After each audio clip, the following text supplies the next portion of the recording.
We're going to go ahead and start. It's 6 o'clock. And I was going to introduce myself, and it seems like I know just about everybody in this room. So thank you all. Thank you all for coming. If you don't know who I am, like all of you, I have a bio in the program book. You can take a look there. But the thing that's probably been most influential for me, because I run a writers conference, Killer Nashville. I run a streaming service, Killer Nashville University. I write for Writer's Digest, a monthly column. I write for Killer Nashville Magazine, a monthly column. I read a lot of books. And my friend was asking me today, you said you're speed reading, you still reading all those books? And I'm like, no, I'm slowing down and savoring. But there was a time in my life where I went for about 3 years of reading about 4 books almost every single day because of interviews. Yeah. And it was really interesting. John Singenthaler, I don't know if any of you know the name, but he said he worked with the Kennedy administration, and he said, if you're going to read all those books, you got to learn how to speed read. You can't go like savoring all the way through. But I'd have like 4 books I needed to read that morning in order to have a 2 o'clock interview with Ann Perry or something like that. And so it was like that every single day. And so I was just like going through the material. And one of the good things about going through so much material, because I was literally, I'd say, like, how many books do you read a year? People would ask. And I'm like, 400 and 450, I don't know. But you speed read and it's you get the gist of everything, obviously. But sometimes being a Southern guy, I like to wallow in the language, So I like slowing down and reading. But the point is, I've read a lot of material. I run a conference. I'm a story consultant. I'm a packager of media and books, and I just live stories, and I love stories. But I've learned an awful lot from storytelling. I think every story, just about everybody in here is a writer, I think. And so what I'd like to do, I've got notes, but I'm also changing as we're going along because I'm seeing who I'm talking to, and I know you people. And so I want to encourage you all to go the extra step to create those deep stories that last much longer than the first read going through. And I believe stories actually really begin in silence. Really good stories begin in silence. That's a deep labyrinth down in there where the stories are lurking about. And it's our job to go down into that labyrinth and try to lift those back up and incorporate them in somehow. So I think there's this, I don't know, it's almost, for me, I remember I was, back when I was filmmaking and I was looking at my dailies, I had some students that were interning in with me. And they came in and they sat down and they started talking. And just to give you an idea, now I go way too far out. I know I do. But just to give you an idea, when I was sitting there watching the dailies, which is like what you shot that day, is being projected. And they were back there talking, and I finally just had enough. And without thinking at all, I turned around and I said, I don't speak in your church, you don't speak in mine. That's how serious I take the written word. As a matter of fact, when I was little and I wanted to be a writer, I realized the power because, when we in the South, we go to the little small churches in Appalachia, right? And what is the first thing they say? In the beginning was the word. Holy cow. And I thought, that is pure power, right? That's transformative. That's there. So in the early stage of where I was, That was the mentality that my childhood took on. So there was a silence there, and it was holy, and it was sacred, and every single book to me was inspired because, it's almost like I'm a throwback to the Greeks, right? All the muses come down upon me because we humans can't be, clever enough to come up with stories on our own. So we have to have muses that come down and descend. And so I think that's where I would. But I over the years, I have learned, in my case anyway, that sometimes the stories that we write that change other people are also the stories we write that change ourselves. And that's what I want to talk to you guys about today. We all go into stories with curiosity. I I grew up in an Appalachian situation. Many of you know my story, and my relatives had no running water. We had outhouses. I pulled water out of wells for my grandmother and grandfather, my whole life. And so it was very, very rural. We had a railroad track. We had the Chickamauga Creek coming through, going around the property, and that was about it. And stories for me brought out, we're just humans, we are just naturally curious. And stories for me would bring that out. And there was that hunger for an experience that I longed for. And I can remember many times reading as I was walking down the railroad tracks. Now that's the perfect place to read, is walking down a railroad track, especially when you get really involved in what you are reading. So you're walking down the railroad track and you hear finally, and you turn around and there's that big engine, right? And you take the jump.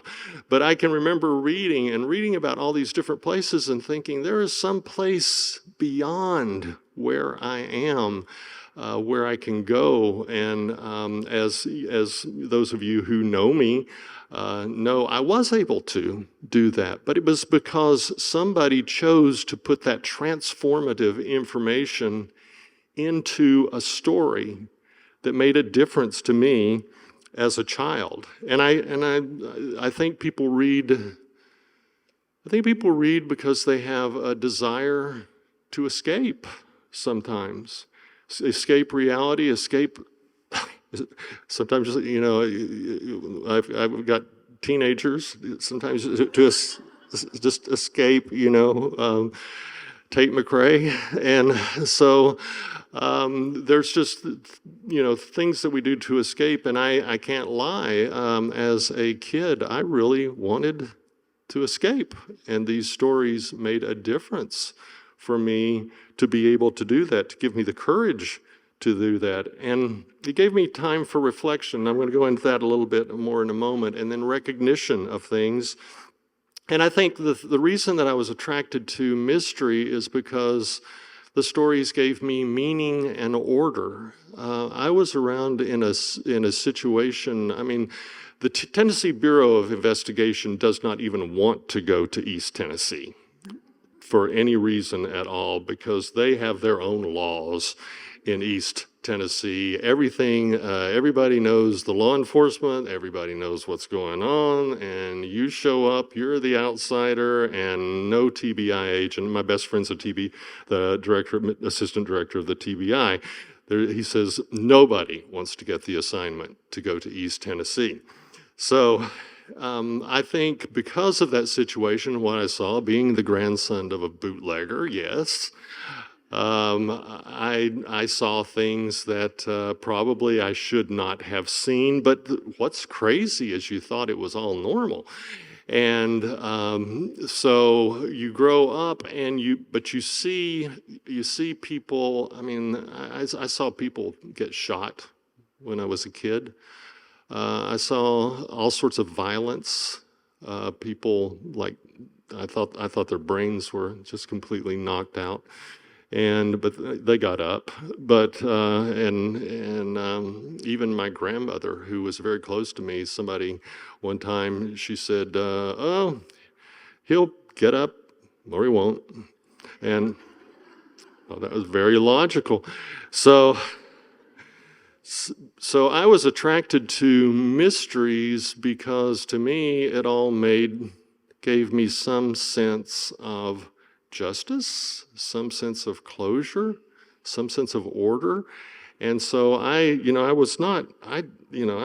probably should be in therapy, I would say, but I became a writer instead because I think that it's very, very therapeutic. So I want you to think just for a moment yourself of those things, those stories that transformed your life. And I'm going to mention a few of mine, but just think of that. And I also want you to think of the one that made you decide to be a writer, because that one is the clincher. And I think it's very important sometimes that we revisit those stories to remind ourselves of who we were and who we are and why we're doing what we're doing. So for me, the ones I started thinking about, what's the ones that were most transformative for me, and it'll make a sense. You would have a completely different one because of where you're from and your current situation, but I thought Walden. Well, anybody in the read Thoreau's Walden knows the woods are peace, and so I made peace there. One of my coonhound died, and I found solace in Where the Red Fern Grows, which if you've read that. I found out as I was when I was born, my parents had a name for me, and at the last minute, my mom was reading Spencer's Mountain. Has anyone ever read Spencer's Mountain? And of course, when they made it into the Waltons, it's John Boy, but we know in Spencer's Mountain, it's Clay Boy Spencer, right? And so I was named after, which is, isn't that kind of prophetic that this kid, like, think John Boy Walton, grows up, goes to New York, did that, Los Angeles, did that, Miami, did that, and became a writer and a storyteller. So there was something there, but it was a family, it was a sense of belonging. I remember the first time I read Rebecca, which because I absolutely love Southern Gothic. And if any of you have a Southern Gothic novel, please enter it in the Silver Falchion Award at Killer Nashville, because it is my favorite genre. And we just don't have enough people writing that. But I dreamt I was in Manderley again. And so, it takes off from there, and I absolutely love that. Then, of course, Jaws. When Peter Benchley's book came out, we were going to Florida. So that kind of put a damper on that one. But the one that taught me I wanted to be a writer and scared the bejesus out of me was The Shining by Stephen King when it first came out. And I have to say this because I literally got teary-eyed. I got a package in the mail, opened it up. It was a hardcover of The Shining. Opened it up, and it said "Shine On, Stephen King." So cool there. So that's one of my highlights. But it made such a transitional difference for me, and I thought there is power. I mean, really, power in the words that you can put in the images. And so I decided that I wanted to, at that point, be a writer. So as I started writing, I saw that the page becomes a mirror. When you start writing, it becomes a mirror. J.A. Jantz was just at Killer Nashville, and she said she was writing about a character who was an alcoholic, and it took her fans to tell her that she was writing about her ex-husband or her former husband. He died of alcohol, like at age 50 or something like that. But she was writing about him, and it didn't even register. So when you start writing really crazy stuff, just stop for a moment and think what may be going on inside your head. Also, it is, I think that writing is confession. Holy Moses. He went that way. Someone escaped this sane asylum. So anyway, I think it's confession as well. And it's also a sanctuary. And what I want to look at is the stories that move us are actually those mirrors, those confessions, and those sanctuaries. But it has to be, you have to have the courage to bring that up and to tell those stories. So,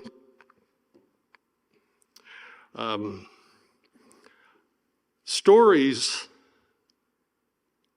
that change you are ones that preserve memory and that are passed through. And I remember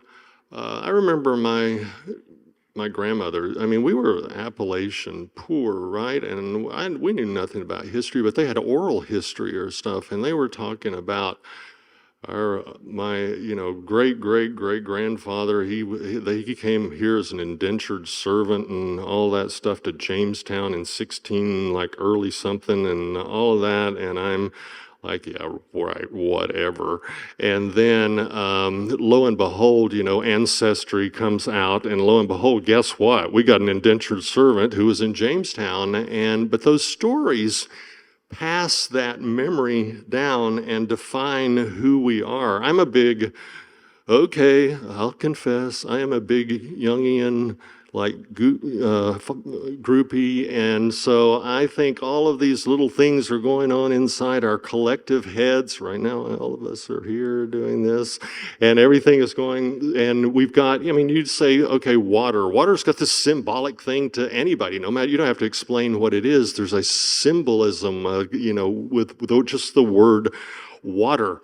And so between some sort of something that I don't even know what it is, we've got this collective consciousness going on, and then we've got the other, and where we thrive as writers is when we tap into that collective consciousness. Because then we don't really have to tell the story. The reader knows the story. They've got it up here inside their head already. All we're doing is just saying, oh, by the way, remember. And so stories that change us and change other people are rooted in memory. And there's stories, the best stories teach by not preaching. And I have read tons of books that I have not gotten through that are about preaching. Someone gets on a subject and they want to examine the social implications of something. And I just want somebody to get shot and then find out who did it. So the best stories I think really are to teach without preaching. And I used to as a little kid, I can remember sitting in these little church, in the South, and the preacher droning on and on and on. And I'm thinking, man, you're doing a lot of preaching. Even the Bible doesn't preach. We talk about Abraham. We talk about Noah. We talk about fun stuff like that big Samson guy, all of that kind of stuff. So even religious material doesn't necessarily preach, but modern writers do a lot. So I encourage you not to do that. It also bridges generations, because I remember my grandmother just told me stories after stories. And of course, you've got that Southern oral history thing going on there. And so it shapes the identity. And I think it gives us a place for safety. It gives us a place for learning maybe dangerous truths. And it inspires us to action. Like I said, when I read stories, I just, growing up, I was ready to get out of there. For one thing, I got tired of people. I got a hole right here where I got shot by my friend. And, I got tired of getting shot at. So I wanted to get out of that mess. So anyway, it inspires action, even if it's like, get the out, So, and then there's healing that comes from that as well. So I think that deep and honest stories, first of all, have to be transforming to the writer. It has to be a story that saves you. So how does that happen? Well, first of all, I think you've got an integration that's got to go on with yourself. Now, I'm not gonna ask for a show of hands, but you guys are probably compartmentalized. You have this little bit of bad memory over here, you got this shame thing over here, you got this thing over here and you don't want anybody to know about, you got this stuff that you did and you never want your kids to find out you did it, and you've got all of those things going on. And what I'm saying, for writing a story that not only saves the reader, but saves you, is to integrate those stories in. It's fiction, right? It has nothing to do with you, right? Yeah, you're just writing about people you met, right? It says so in the front of the book. All people, are fictitious, right? So I think that in the process, and I was joking at the beginning as a joke, but I was being very serious, that I probably should have a therapist, but instead I became a writer. Because with honest writing that saves people who read it, writing that generates those emails which I have gotten, and the handwriting that I've gotten, that literally I didn't grow up in New York City, in a busy city. I grew up where we were lucky to see another human being go by. So I get a letter from a young man that I later, have continued to correspond with, but he said that his grandma bought him a book when he was 8 that I had written, one of my children's books. And he said it helped me get through, and now he wanted to let me know that he was enrolled in college in Chicago, and he wanted to let me know that his book, that my book had carried it through. I mean, how does that make you feel, And so if I had not put the pain of my youth and yet the hope of coming out the other side into my own writing, I would not have saved, maybe, or maybe you would have found another way, but saved maybe this young man who got to grow up in being raised by his grandmother and go to the University of Chicago. And so in that process, I realized that integration, that pain, all the violence, and stuff I saw. I mean, we've all got stuff we're carrying with us, right? It doesn't have to be violence. It doesn't, but it just happened to be my thing. And so I just had that there, and incorporating all of that in actually transformed and saved me. And because of that integration of myself, which took years. I mean, your writing gets better, but I think one of the reasons your writing gets better is because you get more honest in what you're saying. And when the reader picks it up and starts reading, they see the honesty that is there.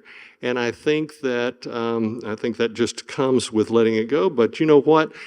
I believe in the whole, flow, get in the zone, kind of writing like, well, I will tell you, because I thought it was so, I was like, I couldn't wait until they were like old enough, right, to watch Stanley Kubrick's The Shining, because, The Shining changed my life.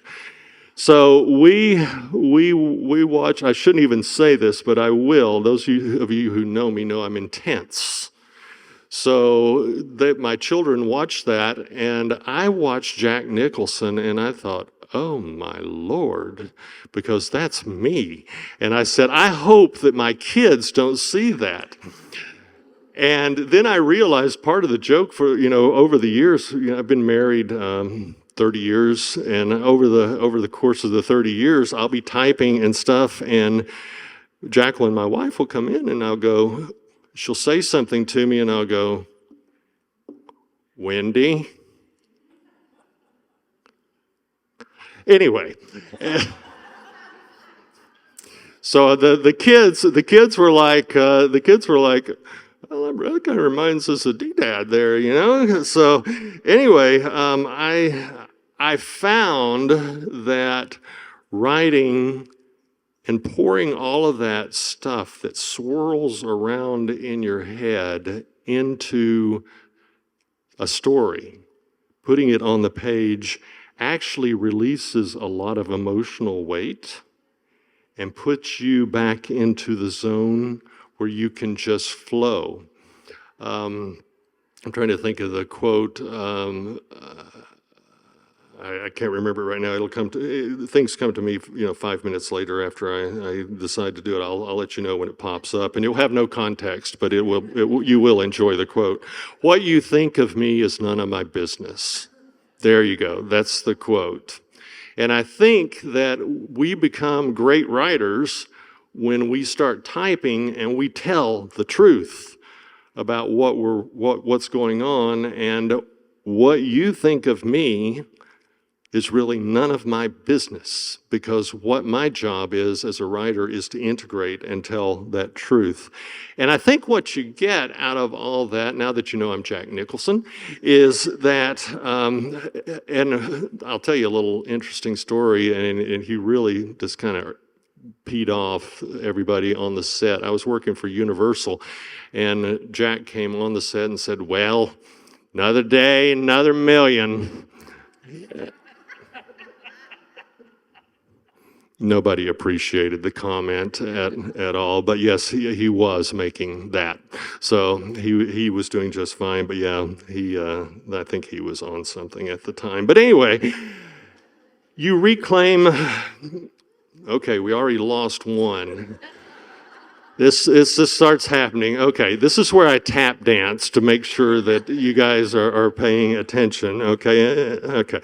So anyway, I think you reclaim power and agency when you start feeling comfortable in your skin, and that's the stories that change you. And I think every time you write a story, I think it should be the story that changes you, because if it changes you, it's going to change somebody else. And I think some of the things that we find is discovery of meaning sometimes in what we're writing, because I write things and I think like, wow, that's really kind of something. And then I look and I think, oh, wow, that's where this is coming from. And then I start looking at things, and as an analytical writer, you look at it's not just something that happened. The big question is what? Why? Why did it happen? And I think when you start getting introspective and pulling that in, you start healing as a person, which then heals the people on the other side. So I think the courage is very important, because I think that courage helps you, and I know most of you in here are writers because I know you, that you get courage, and when you get courage, you start finding your voice. And I think that is the essence of where you're trying to go, that you are in command, you are in control with that. Okay, so I think on the flip side of it all, and I think the thing that we as writers need to keep in mind is that readers are reading because they want to be saved. They want to know that they're not alone. And you read things and you go, oh, I thought I was the only person who felt that way, or I was the only person who was going through that. And I think we are really we're a self-centered bunch. We think our experiences are just like, this is mine.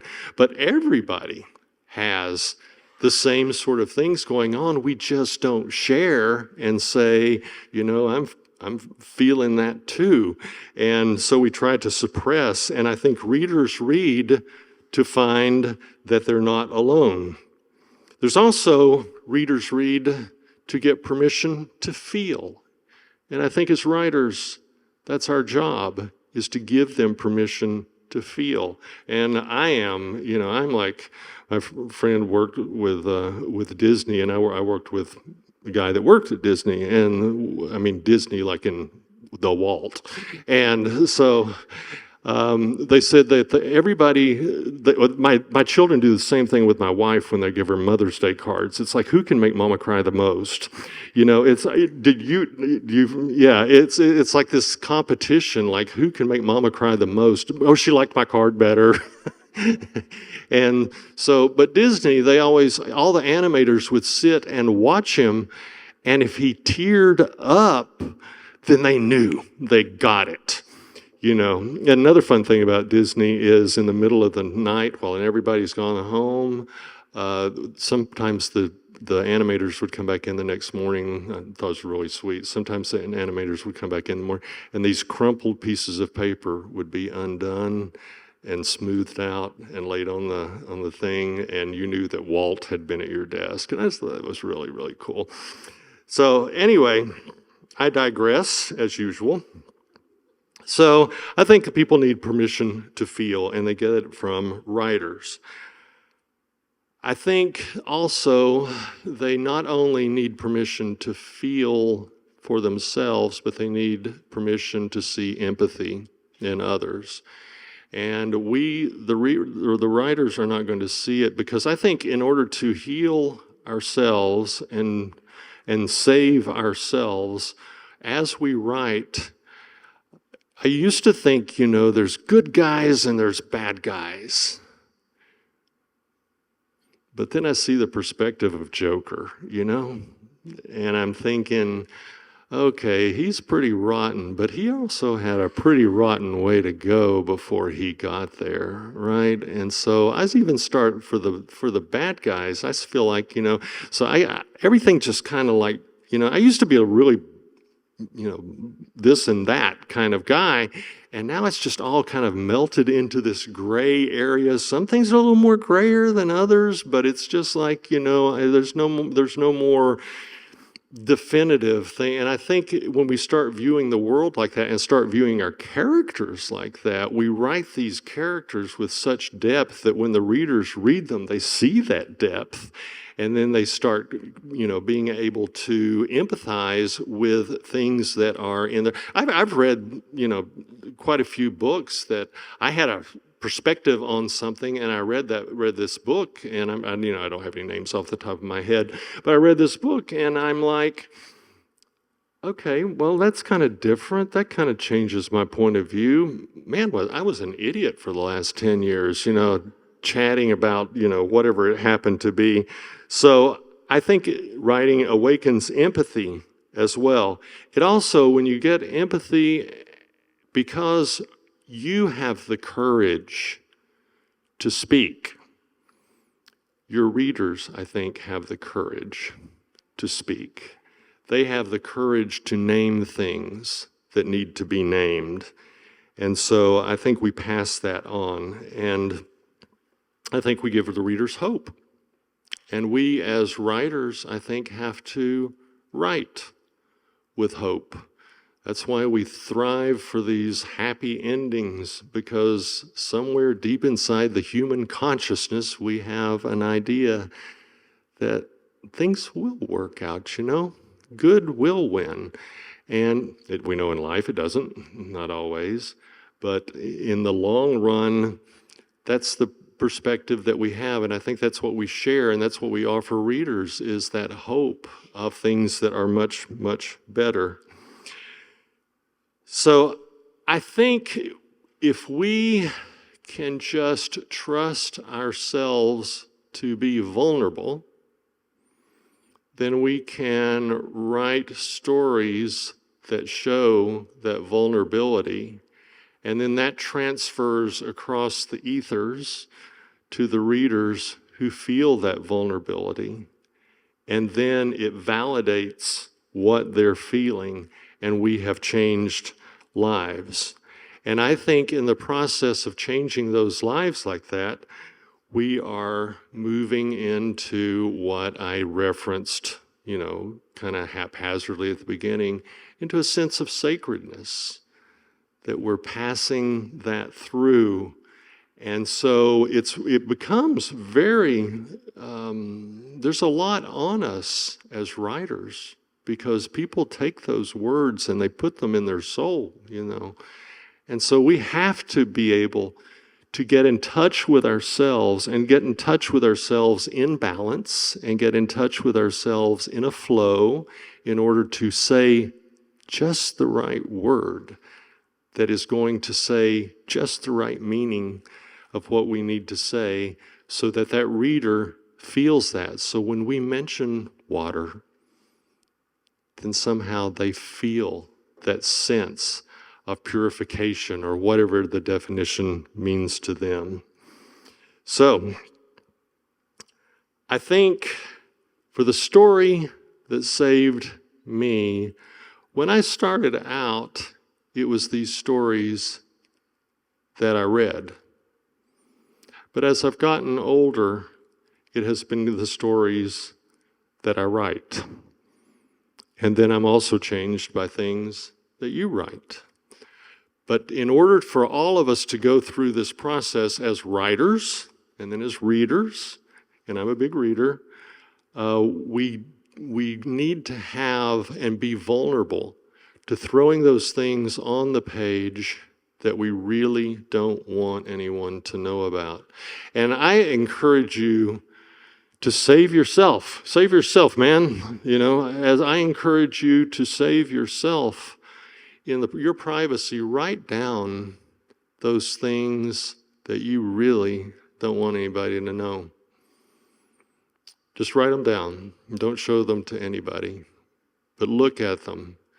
And you will find, when you start writing those things, that whatever pressure and oppression, I'm thinking like dark shadows coming out of the woodwork, coming over the top of you, suddenly starts to get repelled, because you are actually allowing this to come out of you, this stuff that you've carried with you all this time. And because we've got this whole Jungian thing going on here, with all of us going through the same sort of processes and stuff, when people read those words, they feel that.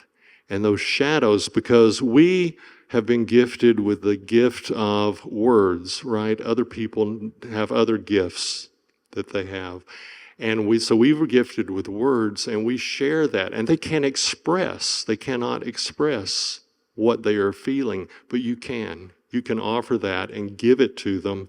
And in the process, you end up saving yourself, and you end up saving other people. And usually those books thrive, so you end up making a lot of money, which is always good, right? So,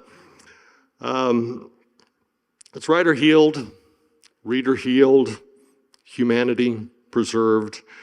If I had one thing to say, no matter what that is, look at that list. I'm really serious about making out that list. You don't know how therapeutic that is, to make out that list. The things you just don't want people to know. Hide it so nobody can find it. But write that list down, and then start incorporating and explore it. And look for meaning, and look for understanding, look for empathy, look for courage in that, and write it anyway. Write it down anyway. And don't stop. Finish it. And then, under that beautiful illusion of fiction, share it. Because these other people cannot see, our readers cannot necessarily see or express it themselves, but they can feel it and think it if you just give it to them from your heart. Because, frankly, the story, I think, that heals you is going to be the story that heals everyone else. So in sum, bravery matters. And I think as writers, that's one of the responsibilities we carry and one of the great tools we have for expressing ourselves. And so I ask that as we close up here, that you leave here, leave Bowsher Khan, and you go write with bravery, and you save and change your life as you save and change others. Thank you.